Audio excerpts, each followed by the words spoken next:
అందరికీ నమస్కారం అండి. ఈరోజు మనం డాక్టర్ మజ్జి భారతి గారు రచించిన పరువమా నిదానించు అనే ఓ చక్కటి కథను విందాం. ఇక కథలోకి వెళ్దాం.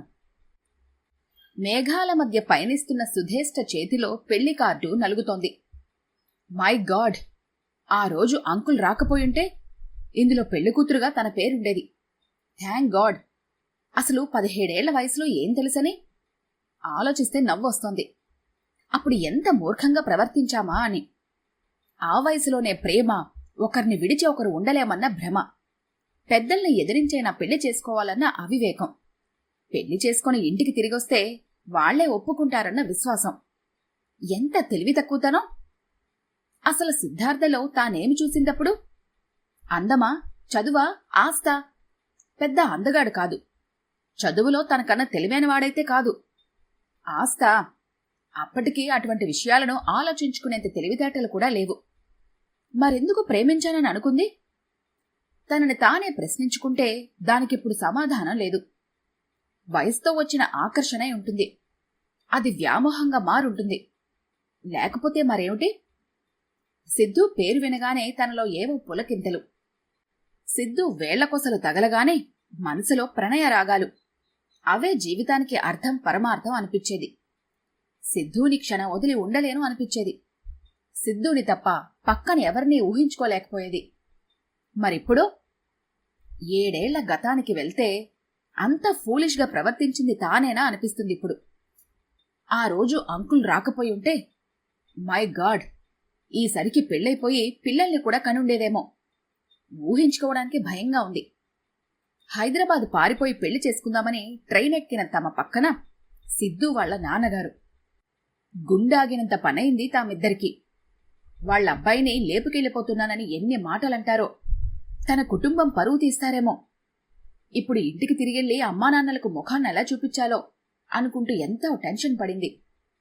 ఎంసెట్ ఎంట్రన్స్ రాసిన కూతురు ఒక అబ్బాయితో లేచిపోయిందంటే తన తల్లిదండ్రుల దృష్టిలో తానెంత హీనంగా నిలబడాలి? దానికన్నా చచ్చిపోవడం నయం. మనసులో ఎన్ని ఆలోచనలు సుడులు తిరుగుతుండగా, ఒక్క 6 ఏళ్లు ఆగండి, అప్పటికీ మీరిదే అభిప్రాయంతో ఉంటే మేమే మీ పెళ్లి జరిపిస్తాము. నువ్వు తెలివైన దానమని విన్నాను. కోడలిగా వస్తానంటే నాకే అభ్యంతరం లేదు. నీ తల్లిదండ్రులను కూడా ఒప్పించగలను. మీరిద్దరూ ఒకరినొకరు చూసుకోకూడదు, మాట్లాడుకోకూడదన్న కండిషన్ కూడా పెట్టను. మీకు నచ్చినట్టు ఉండొచ్చు. 6 ఏళ్ల తర్వాత మీకు పెళ్లి చేసే అవకాశాన్ని మాకివ్వండి అని ఆయనంటే తనకెంత ఆనందం వేసిందో. అమ్మానాన్నలతో ఏం చెప్పారో గాని వాళ్ళొక్క మాట కూడా అనలేదు. ఎంసెట్ రిజల్ట్స్ వచ్చాయి. తన ర్యాంకుకు ఏ కాలేజీలోనని సీట్ వస్తుంది. సిద్ధుకొచ్చిన ర్యాంకుకు ఏదో ఒక ప్రైవేట్ కాలేజీలో జాయిన్ అవ్వాల్సిందే. తనలో డైలమా, సిద్ధుని వదిలి వేరే కాలేజీలో జాయిన్ అవ్వాలా వద్దా అని. కాని ఎన్ఐటి వరంగల్లో సీటొచ్చాక వేరే ఆలోచన లేకుండా జాయిన్ అయిపోయింది. సిద్ధుకి తానంత దూరం వెళ్లటం ఇష్టం లేకపోయినా ఏమీ మాట్లాడలేదు. అక్కడికెళ్ళాక తనకు గుబులుగానే ఉండేది సిద్ధుని వదిలొచ్చానని. కాని ఫోన్లు, వీడియో కాల్స్ ఆ విషయాన్ని మరిపించేవి. రాన్రాను కొత్త పరిచయాలు, స్నేహాలు, సెమినార్లు, ప్రాజెక్టులు, అలా సిద్ధుతో మాట్లాడే సమయం తగ్గిపోతూ వేరే విషయాల మీద ఫోకస్ ఎక్కువైంది. మొదటిసారి సెలవులకు వెళ్ళినప్పుడు ఎప్పుడెప్పుడు సిద్ధును చూస్తానా అనిపించిన తనకు ఆ తర్వాత ఇంటికొస్తే ఫ్రెండ్స్తో ప్రాజెక్టుల గురించి, క్లాసుల గురించి, పరీక్షల గురించి మాట్లాడటంతో సరిపోయేది. సిద్ధుని కలిసినా మొదట్లో ఉన్న ఎగ్జైట్మెంట్ ఉండేది కాదు. చుట్టూ ఉన్న లోకం పరిధి విస్తృతమవుతుంటే ఆలోచన సరళి కూడా మారుతుంది. ఆ విషయం ఎన్ఐటీలో చేరాక తెలిసింది తనకు. ఎన్ఐటీ క్యాంపస్లో కొన్నాళ్లు గడిపాక దీని ముందు ఇంతవరకు తాను చూసిన ప్రపంచం చాలా చిన్నదే అనిపించింది. తాను చదివిన కాలేజీలో నెంబర్ 1 తానే. మరెక్కడో తనలాంటి వాళ్లు ఎంతో మంది. మొదటి 3 ర్యాంకుల్లో కాదు సరికదా, మొదటి 10 మందిలో ఒకరిగా ఉండాలన్నా ఎంత కష్టపడాలో తెలిసొచ్చింది. నూతిలోని కప్ప సామెత అర్థమైంది. అప్పట్లో ఎంత మూర్ఖంగా ఆలోచించానా అనిపించేది. అందరి తల్లిదండ్రులు అంకుల్లాగా ఆలోచిస్తే టీనేజ్ పెళ్లిళ్లు, వాటితో వచ్చే గొడవలు, ఆత్మహత్యలు, పరువు హత్యలు ఉండనే ఉండవు. ఆ రోజు అంకుల్ రాకపోయి ఉంటే తామిద్దరి జీవితాలు ఇప్పుడు ఎలా ఉండేవో ఊహకు కూడా అందడం లేదు సుధేష్ఠకు. ఏదేమైనా తానిప్పుడిలా మంచి ఉద్యోగం చేస్తూ అమెరికా వెళ్తుందంటే అంకులే కారణం. ఎదురుగా లేని సిద్ధార్థ తండ్రికి మనసులోనే కృతజ్ఞతలు చెప్పుకుంది సుధేష్ట. సుధేష్ట అమెరికా వెళ్తుందట, నీ పెళ్లి కార్డిస్తే బావుంటుందేమో అన్న నాన్న మాటలకు సిద్ధార్థకు మనసులో సందిగ్ధం. తన పెళ్లి శుభలేఖ సుధేష్టకివ్వాలా? తామిద్దరూ కలుసుకుని ఎన్ని రోజులైంది? కొన్ని నెలలై ఉంటుంది. 7 ఏళ్ల కిందట తెలియని తనంతో వయసు తెచ్చిన ఆకర్షణకు లోనే ప్రేమించాను అనుకుని పారిపోయి పెళ్లి చేసుకుందాము అనుకున్నారు. అది జరగలేదు. కాలంతో పాటు తమ మధ్య ఆకర్షణ కూడా కరిగిపోతూ వచ్చింది. మొదట్లో బాధగా శూన్యంగా అనిపించినా తర్వాత స్నేహితుల్లా అనిపించినా ఆ తర్వాత ఏమీ అనిపించేది కాదు.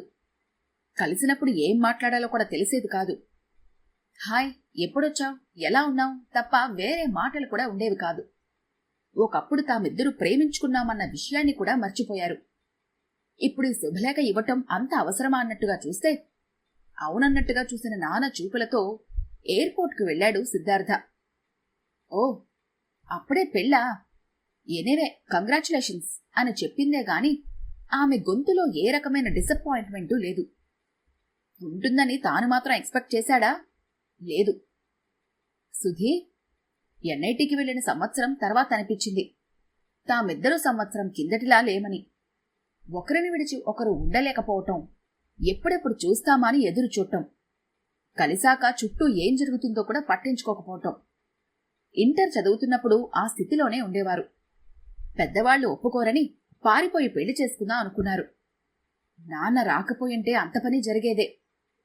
6 ఏళ్లు పోయాక మీ పెళ్లి జరిపిస్తానన్న నాన్న భరోసాతో వెనక్కొచ్చిన తాము, భరోసా ఏంటిలే, 4 తగిలించి ఇంటికి తెస్తే మాత్రం కాదన్న వాళ్ళెవరు?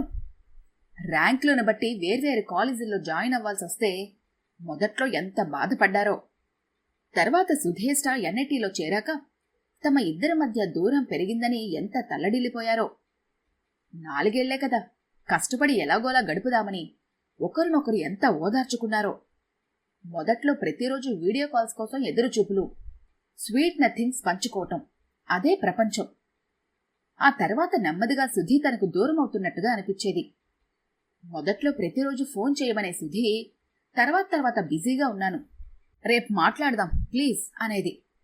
ఫస్ట్ సెమిస్టర్ తర్వాత కలిసినప్పుడు ఉన్నంత ఎగ్జైట్మెంట్ సెకండ్ సెమిస్టర్ తర్వాత లేదు. చిత్రంగా తనకి కూడా పెద్ద బాధ అనిపించలేదు. ఆ తర్వాత తనొచ్చాక తెలిసేది వచ్చిందని. తానేమో ఉన్న ఊర్లోనే ఇంజనీరింగ్ అయ్యాక నాన్న బిజినెస్ చూసుకుందామని, సుధీకేమో పై చదువులు చదవాలని, ఎంఎస్ చేసి అమెరికాలో ఉద్యోగం చెయ్యాలని. ఇద్దరి కోరికల్లో ఎంతో వ్యత్యాసం. రోజులు గడుస్తున్న కొద్దీ తామిద్దరూ ఒకరికొకరు సరిపోవేమో అనిపించేది. ఆ విషయం పూర్తిగా ఎప్పుడు తెలిసింది తనకు? ఫస్ట్ ఇయర్ పరీక్షలయ్యాక. సుధీ ఫ్రెండ్స్ పల్లెటూర్లు చూద్దామని తమ ఊరొచ్చినప్పుడు. వాళ్లందరూ ధారాళంగా ఇంగ్లీష్లో సబ్జెక్టు గురించి మాట్లాడుకుంటుంటే తనకేమో సబ్జెక్ట్ లేదు, ఇంగ్లీష్ రాదు. సుధీ కూడా అదివరకులా లేదు. వేషభాషలు కూడా మారిపోయాయి. అప్పుడున్నంత గాఢత తమ బంధంలో లేదేమో అనిపించేది. అనిపించి బయటకు చెప్పకపోయినా సుధీని ఫ్రెండ్గా చూడటం అలవాటు చేసుకున్నాడు. ఆ తర్వాత అదీ లేదు. అప్పుడు అర్థమైంది అసలు తమ అభిరుచులు, అభిప్రాయాలు, ఆకాంక్షలే వేరని.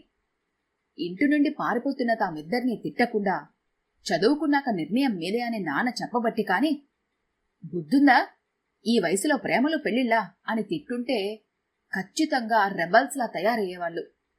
నిజంగా అప్పుడు పెళ్లి చేసుకునుంటే ఈసరికి విడిపోయి ఉండేవారేమో తమిద్దరు. విడిపోకపోయినా తమ పరిస్థితికి నువ్వు కారణమంటే నువ్వు కారణమని తిట్టుకుంటూ ఉండేవారేమో. అటువంటి పరిస్థితి తమకు ఎదురవ్వకుండా తెలిసి తెలియని వయసులోని విరిసి విరియని ప్రయాణాలెప్పటికీ మేలు చెయ్యవని, పరుగులు తీసే పరువాన్ని నిదానించుకోవాలని, చదువు పూర్తయి ఉద్యోగాలు సంపాదించుకున్నాక తీసుకునే నిర్ణయానికి విలువ ఉంటుందని తామిద్దరికీ సున్నితంగా తెలిసినందుకు నాన్నకు థ్యాంక్స్ చెప్పుకోవాలి. అంతేకాదు, ఈ శుభలేఖ ఇప్పించి ఒకప్పుడు తమ ఇద్దరి మధ్య ఏదో జరిగిందనే అపరాధ భావాన్ని తమ మనసులో నుండి తొలగించినందుకు కూడా థ్యాంక్స్ చెప్పుకోవాలి. ఎయిర్పోర్ట్ నుండి తిరిగొస్తూ అనుకున్నాడు సిద్ధార్థ. ఈ కథ కనుక మీకు నచ్చినట్లయితే లైక్ చేయండి, షేర్ చేయండి. మరిన్ని ఇంట్రెస్టింగ్ కథల కోసం మా ఛానల్ని తప్పకుండా సబ్స్క్రైబ్ చేసుకోండి.